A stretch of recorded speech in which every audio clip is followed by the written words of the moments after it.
Hey, this is the Daily Overpass. My name is Eric and I make apps.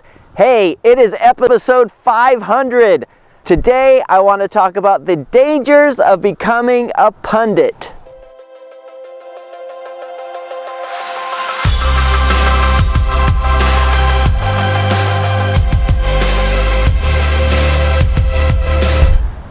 All right, so here we are. It's episode 500. I have been looking forward to doing this video for weeks, to getting to this milestone, but at the same time, I've kind of been agonizing about it too, because I kept thinking, it's 500, we should do something special. We should do something, maybe something with special effects, or maybe do a dance video or something like that, something crazy we've never done before. And then I thought, no, actually that would be kind of stupid. Let's just do what we do all the time. Let's talk about technology, let's talk about apps, let's talk about things that we talk about.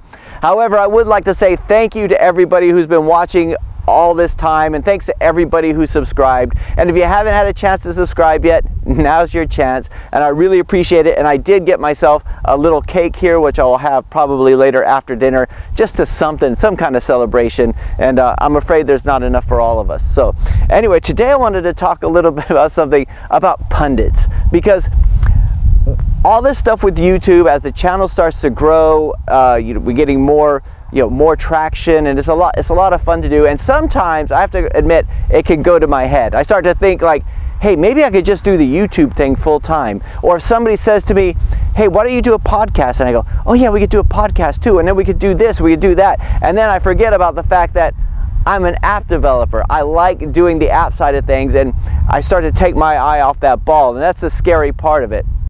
Years ago, I read this article by Jeff Atwood of the Coding Horror blog. It was called Always Be Shipping. And in the article, the blog post, I'll put it in the comments, it came out in 2007, but I think I read it in 2010. I liked it so much I put it into Evernote, and every so often I go back to it.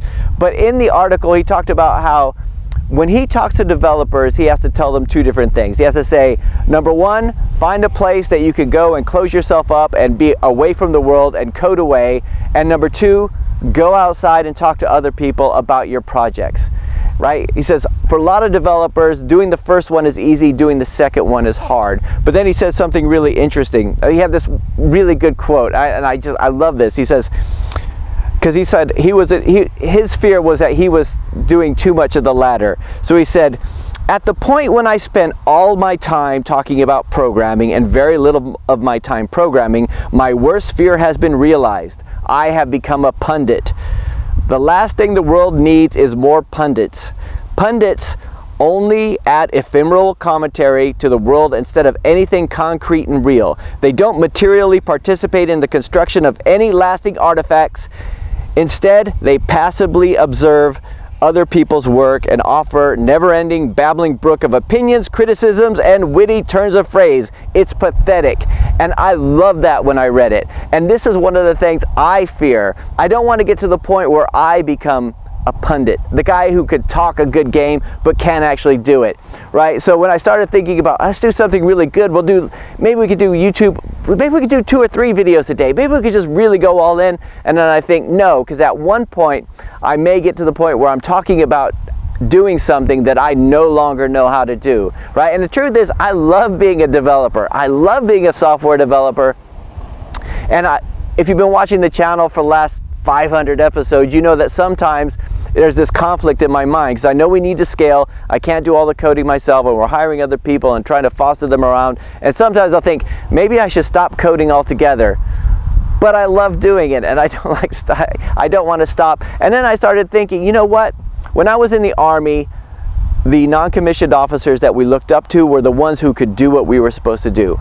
The managers I've had over my career are the ones who could do what I had to do if I couldn't do it. And that's something that I pride myself on, is knowing how to code. So when I'm working with developers and they're having a problem, I love the fact that I could jump in there and help. But you know, I don't want to become a pundit. We all know people who could talk a good game, and they just add commentary. They say stuff like, oh yeah, you should use Sensor Tower or whatever, and they've never used it themselves, or they read an article about something and all of a sudden they're an expert on it, but they've never actually done it. I never want to get that way. So that's just all I want to talk about today, being a pundit. And also I want again, if it seems like I feel like I've let you guys down for not doing something special today, but thank you so much for sticking with me all these episodes, and I'm really looking forward to the next 500. And when we get to episode 1000, we'll do something really, really cool. I don't know what yet. Maybe I could bungee jump or dye my hair or something and get a tattoo. Oh, that would be awesome. Anyway, that is it for today. I will talk to you guys again tomorrow.